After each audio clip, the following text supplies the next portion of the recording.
Hello and welcome to the second lecture of the NPTEL course on machine learning for core engineering disciplines. Right. In today's lecture, we learn about broad categorization of machine learning algorithms, and this will help us understand what are the possibilities of using machine learning in our core engineering disciplines. Right. So, when you think about machine learning, there are three broad categories. Of course, there are slighter variations of these which are also possible, but I will not cover those. But in the broadest sense, there is something called supervised learning, then there is unsupervised learning, and finally there is something called reinforcement learning. Right.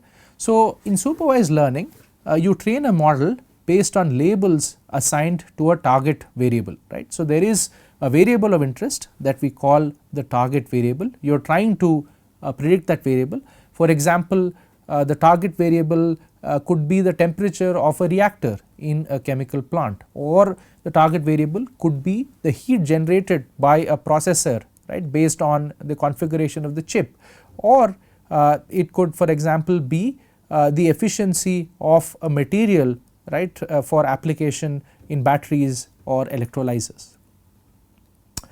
So, supervised learning can apply to the prediction of both continuous as well as discrete variables. When the variables are continuous, we call the problem a regression problem, and when the variables are discrete, we call it a classification problem, because we are trying to classify, right, which class the data point lies in. Right. But the main crux of the matter is, in supervised learning you will require a label, right, for every data point. So, one data point may have one label, another data point may have another label, and you need a label for each and every point in your data set. Right. So, that is the supervision that you are providing. As the supervisor of training the model, you are providing an input on each and every data point involved in training the machine learning model.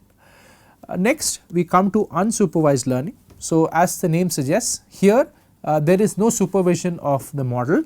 So, no target variable is specified as such. So, it is not like we want to predict a certain quantity or a certain variable, and because we do not want to predict a variable or quantity, we do not have to tell the computer, right, the labels. So, labels are not required, and what we instead just give the computer is a data set. So, there is hundreds or thousands of data points, and all the computer has to do is it has to learn the underlying structure of the data based on some similarity metric. So, it has to tell us whether certain points are more similar to each other than to other points, and then we can use that understanding of the structure of the data to further our predictions through some other models. Right. So, the important class of dimensionality reduction algorithms also fall into unsupervised learning, because they allow us to weed out the less important features and only deal with the features, right, in a condensed form in which we want to make the predictions. And finally, when we come to reinforcement learning, here instead of the way in which supervised and unsupervised learning work, there is a virtual agent which receives rewards based on favorable outcomes. So, sort of a robot or an agent, and then the agent tries to maximize its cumulative reward, right, and this leads to an optimal policy or an optimal solution for the problem. Right. So, this is a slightly more complicated form of machine learning. So, we will not deal with RL here, reinforcement learning. Mostly we will talk about supervised and unsupervised learning in this introductory course. Right. So, now if we move further into supervised learning, like I already told you, supervised learning seeks to map each input feature vector to an output value. Right. So, we want to predict what is called the target variable, and therefore, the training is based on specified values or labels of the target variable. Right. And like I said, I gave many examples of the target variable in the previous slide, but again to reiterate, for example, for a mechanical or an aerospace engineer, the target variable could be the drag that is experienced by a certain body when it is moving through air. or the lift that a body experiences, which is of course important in aerodynamics, right. So those could be the kind of target variables that you want to predict, and this feature vector, right, those represent the independent variables, right, on which the target variable depends, right. Now there is a simple way in which you can understand the distinction between supervised and unsupervised learning, and to make this distinction I am going to talk about a feature space in which there are only two features. There is something called feature 1 and there is something called feature 2, right, and because there are only two features in our data set, any point in our data set can be represented on this plot, right. So I have represented a set of blue points here, a set of red points here and a set of green points here, right. Now what you do in supervised learning is you tell the computer that if feature 1 is this particular value and feature 2 is this particular value, then it is a blue point, right. And similarly let me try to use a annotation here. So if feature 1 is this particular value and feature 2 is this particular value, right, then you tell the machine learning algorithm that the point is a blue type point, and similarly you do it for all the other points in your training set. So you can say that if feature 1 is this particular value and feature 2 is this particular value, then it is a red type point, and so on and so forth. So this is what you will have to do in supervised learning, and then when there is a new point that comes up, right, let us say this is a new point that you want to find which type of a point it is, then the supervised ML algorithm will be probably able to tell you that it is a green type of point, right. So that is a supervised learning algorithm. However, there is another way in which you can do it. Let us say you did not know that these were different types of points, red, green and blue, you did not even know that these kinds of points existed. All you had was the collection of feature 1 and feature 2 values.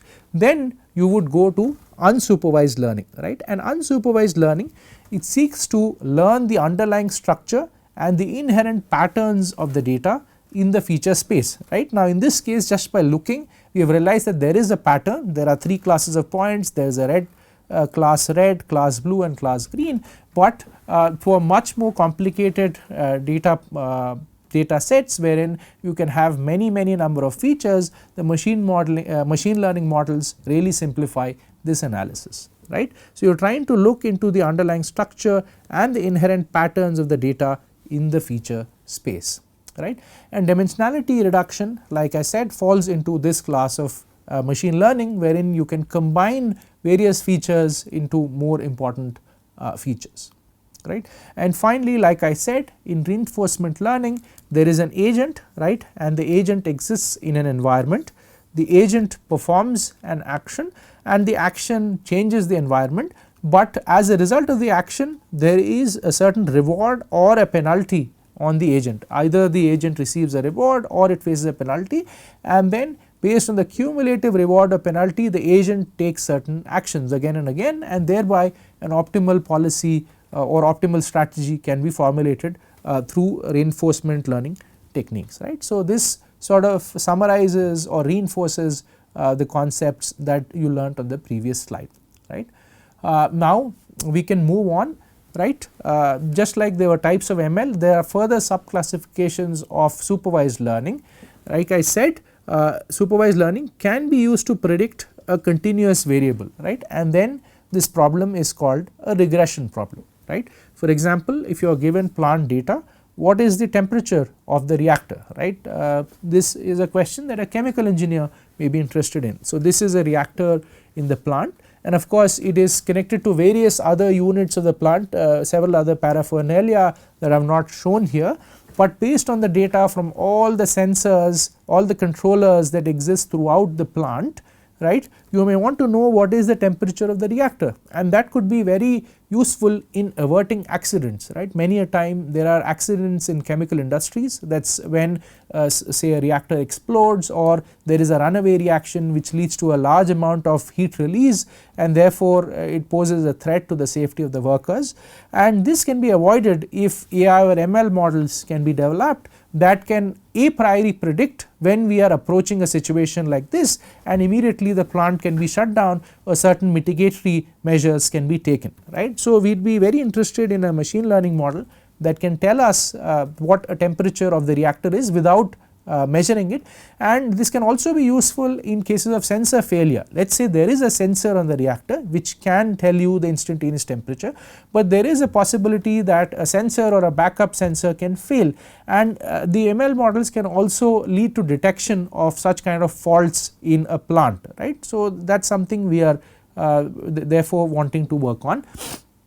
In a classification problem, like I said, the goal is slightly different. Here we want to classify data into a fixed number of categories, and based on the number of categories it can either be binary classification where there are only 2 categories, or it can be multi-class classification where you can have more than 2 categories, right. Now, this is a related example. So, given a plant data, now we do not want to predict what is the exact temperature of the reactor. Instead, we are asking the question, has the reactor overheated or not, and clearly the answer is either a yes or a no, right. There are only 2 answers here, yes or a no, and therefore it is a classification problem, right. So, we are trying to predict a discrete variable, and this overheated or not, this is a classification problem, right.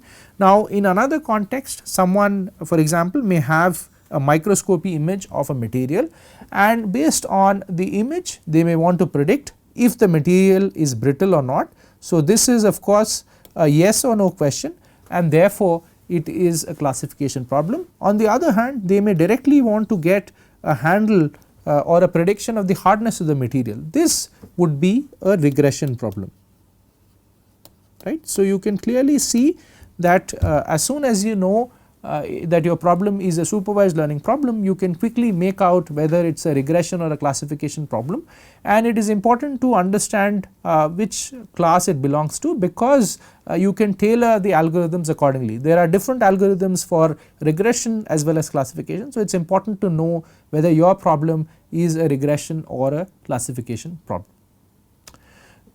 We now move to the broad types of unsupervised learning. And like I said, with whatever I say here, there is obviously other nuances that exist. So, I encourage you to look at other books, other sources, and come up with a more detailed understanding that we can't get in short video lectures, right. So, in one type of unsupervised learning is called clustering, and in clustering what we do is we group data points to uncover the similarities and differences between them, and this is somewhat similar to the plot I had shown a few slides ago when there were 2 features, feature 1 and feature 2, and we were trying to cluster them into red, green or blue clusters, right. So, in these algorithms you are trying to find how similar or how different various data points are to each other, and getting that will give you a better handle on your data, right. And there are several examples of algorithms which allow us to accomplish this. One of them is called k-means clustering, another one is called density based clustering, and we will discuss these in this particular course, right. The other thing that one wishes to accomplish through unsupervised learning is dimensionality reduction. So, can we reduce the number of features in the data set by combining existing features in either a linear manner or a non-linear manner without losing important relationships? That is an important objective, and if we do that, we will have a fewer number of variables to work with, and therefore the data can be understood more clearly, or you can later use that knowledge to develop a better supervised learning algorithm, right, with the reduced dimensionality, right. So, oftentimes unsupervised learning gives you more knowledge about the data which can be used to design or train better supervised algorithms. And in this case there are a number of different algorithms there is the simplest principal component analysis PCA, which is used for linear dimensionality reduction. Basically the features that are new features that are generated are linear combinations of existing features. However, there is also other non-linear dimensionality reduction techniques, including autoencoders, right, that is something we will touch upon in this course. There is also other methods known as TSNE or T distributed stochastic neighbor embedding, or UMAP, which is uniform manifold approximation and projection, and we will briefly discuss these sets of dimensionality reduction techniques in this particular course, right. And finally, there are also generative algorithms, right. In much the same way as we have generative AI, there is also generative machine learning, right, and in this set of algorithms the objective is to learn the distribution underlying the data and thus generate new samples which are similar to the input data, right. So, let us say that you are in a drug discovery company, right, and you know that certain drugs work very well for certain diseases. However, there is a requirement to sort of design an alternative drug, and the reasons for doing that can be many. For example, this particular drug may be causing side effects in a certain section of the population, or maybe this particular drug has to be phased out because there are some other effects that have been uncovered. So, there may be reasons for finding molecules which are similar to a given molecule, right. So, in this case, how do we do that? We do that by learning the probability distribution underlying the data, in this case the set of molecules and the molecular fingerprints, and thereby generate new molecules, new samples which are similar to the input data, and this is of course a very important thing to accomplish, right. We often want to find replacement candidates, and generative algorithms allow us to do that in various core engineering disciplines, right. And examples of algorithms here are generative adversarial networks, GANs, variational autoencoders, VAEs, restricted Boltzmann machines, and so on and so forth, and we will try to devote a little bit of time to discuss these, right. Now, I come to some examples of supervised learning, right, which you may find interesting, right. Now, this is the structure of a molecule. Let us say that this molecule is under consideration for certain applications, whether it is in a FMCG, fast moving consumer goods industry, or it is in a drug industry, or several other use cases. Now, the question is this particular molecule soluble in water or not? Now, you can do very painstaking simulations, or maybe you can do experiments, you can synthesize this molecule and sort of look at what happens, but what happens in case you want to avoid synthesizing the molecule because it is too expensive? You first want to know whether it will really work before you spend all the time and money and effort to do that, right. In this case, a supervised machine learning model could be very useful just based on the structure of the molecule. If you are able to predict if the molecule is soluble in water or not, or what is the solubility, that will be very useful.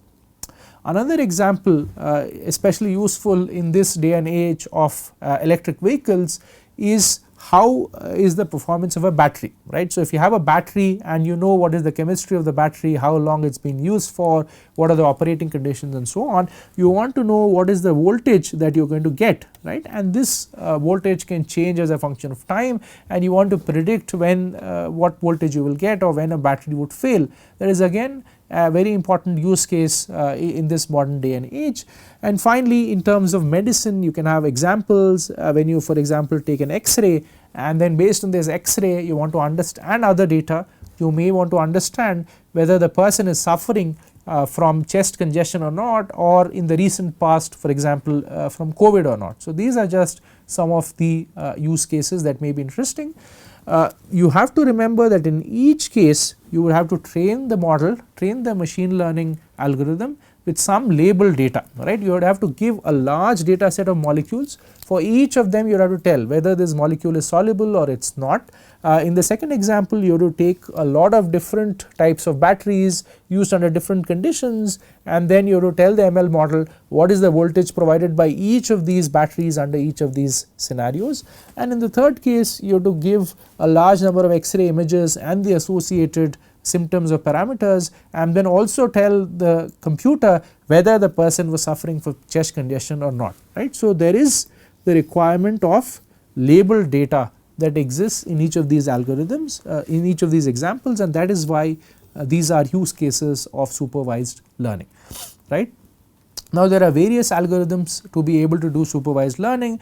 There is linear regression, non-linear regression, decision trees, random forests, support vector machines, neural networks, deep learning, and so on and so forth. And we will learn some of these algorithms in this course. So, again to reiterate what was the example that was covered in the previous slide, I want to present this in tabular form.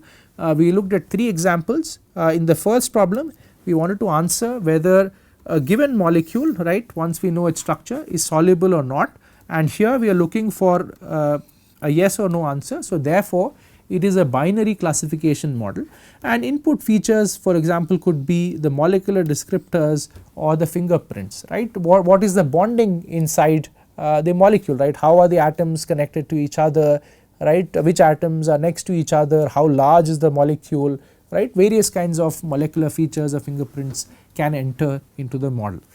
In the second example, we looked at prediction of the voltage provided by a battery. Now, this is a regression problem. It is a regression problem because we want to predict the voltage which is a continuous value, it is not a discrete value, right, and therefore, it is a regression problem.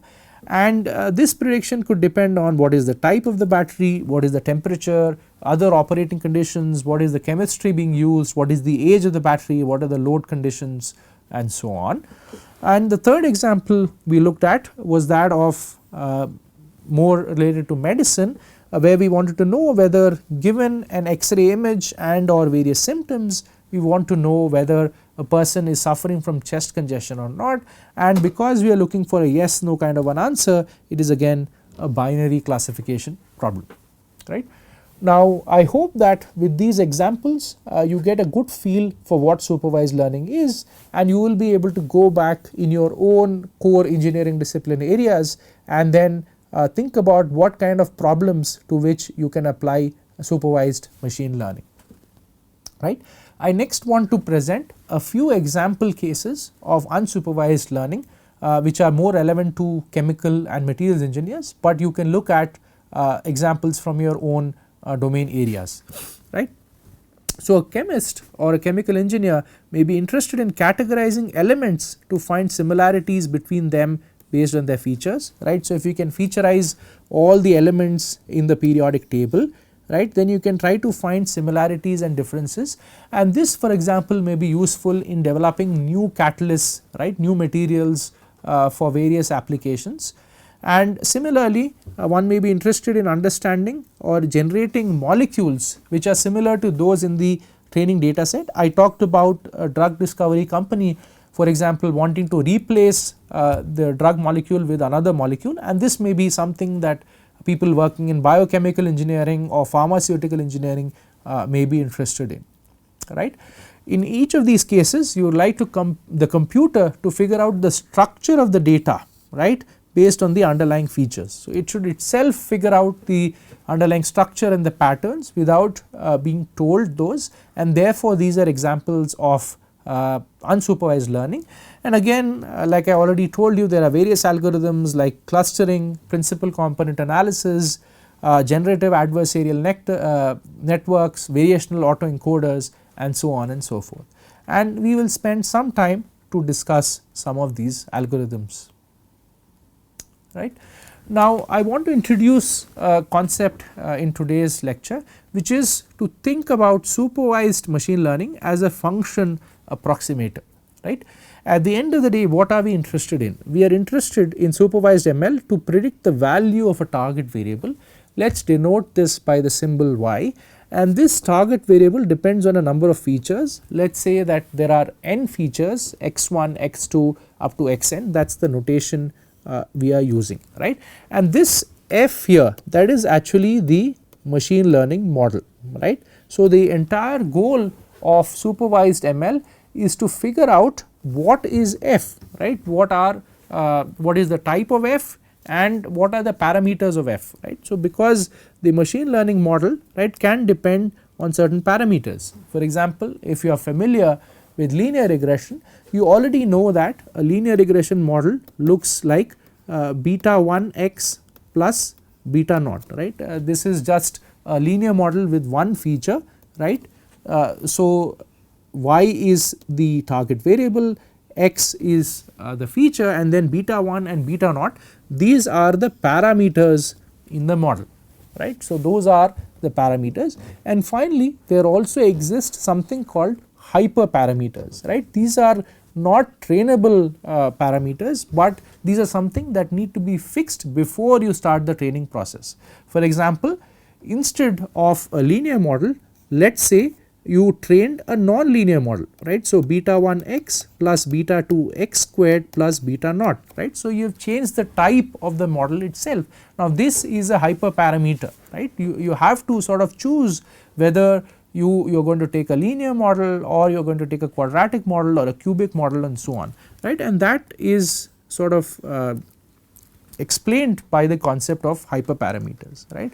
So, if you have understood that the machine learning model is basically a function approximator, right, I am going to now introduce certain definitions, right, that will prove to be useful as we move forward in this course.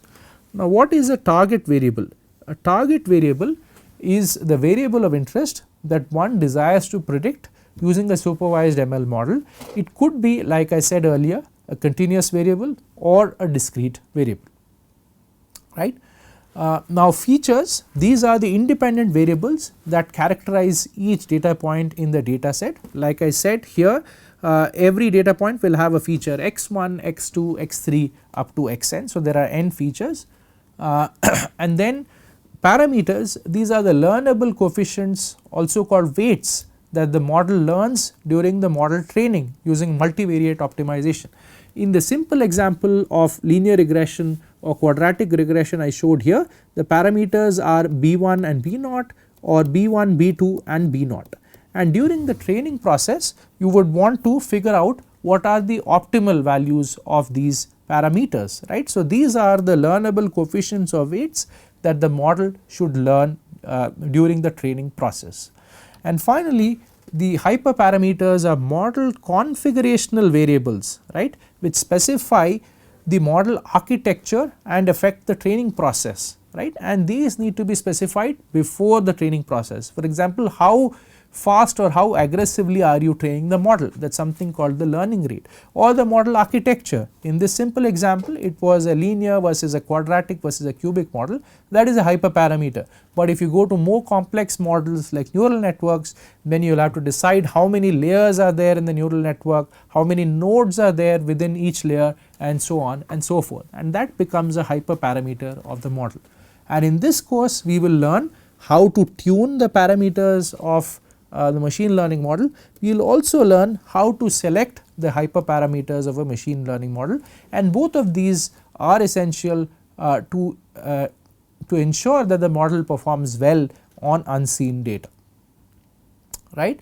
So, this brings us to the concept of training and test sets in ML models, and let us say that you have a data set with d points and the value of the target variable is y1, y2 up to yd in each case, and corresponding to each of these variables there exists a feature vector, right. So, in the first case it is x11, x12 up to x1n, right. If you remember from the last slide, there were n features, right, and in the case of the second data point it is x21, x22 up to x2n, right. So, that is the data that you have, and that will go on the x axis in a plot like this. This plot you have already seen.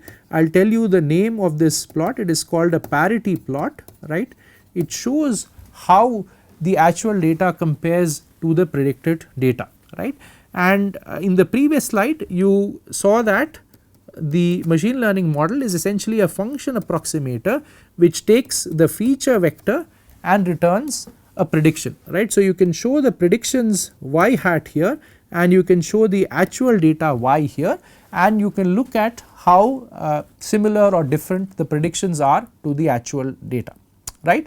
So, now to find out the parameters of the model, you have to take a few of these data points and then use them for training the model, right. So, the training set is the collection of data points, that is the set of feature and corresponding target variables used to train the ML model. So, that is the training set.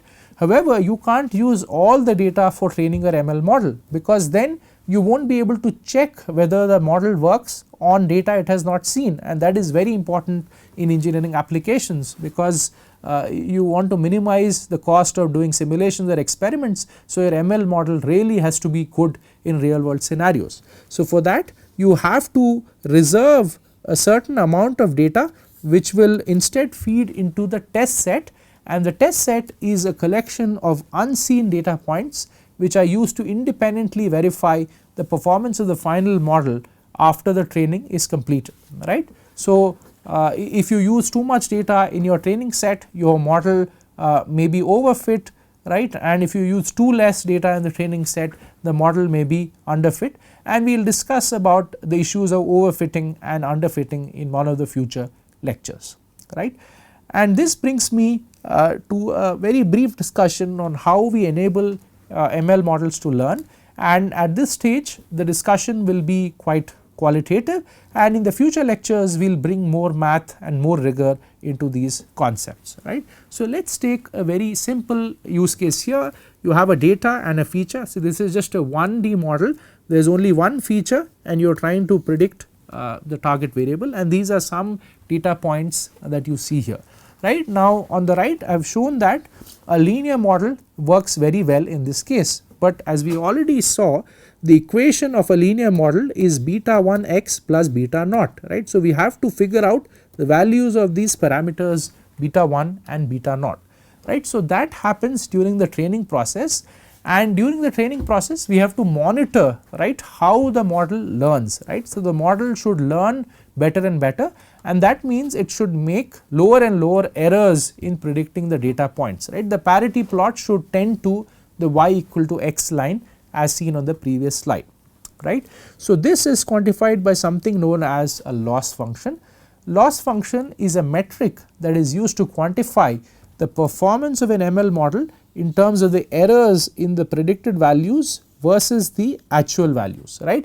So, in some sense it quantifies the deviation of the machine learning model from the y equal to x line here, right, or the y equal to y hat line here, right. So, that is the line on which all the points would lie if the model was perfect, but as we discussed earlier, models are not perfect, and therefore, the points will lie off this line, and we have to quantify what is the deviation, and that is done by the loss function, and there are various types of loss function. We will outline them in one of the future lectures. And finally, I want to introduce a concept that may take a little bit of time for you to understand. This is called cross validation. This is a method to determine how generalizable your model is across various realizations of training and unseen data, right.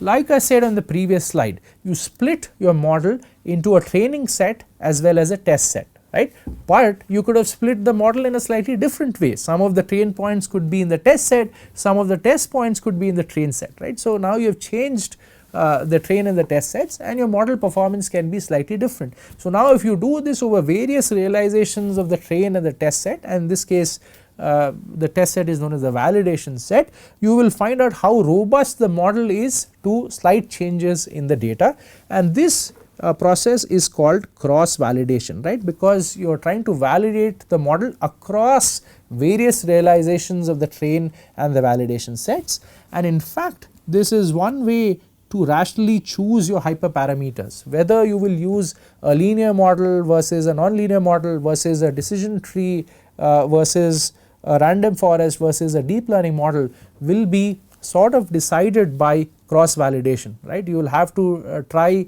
various models, and then the best set of hyperparameters for each model will have to be examined in the test set, and then you will be able to see which model works the best.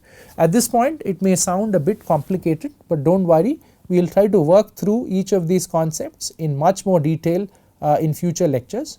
Now, as we end, I want to tell you what is going to happen in the next lecture. We are going to shift gears a little bit.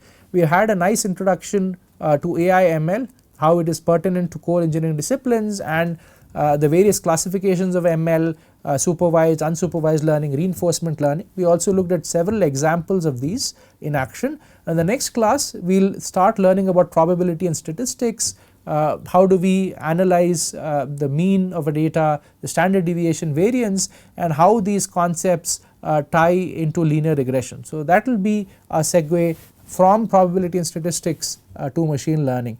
Thank you very much, and I look forward to seeing you in the next class.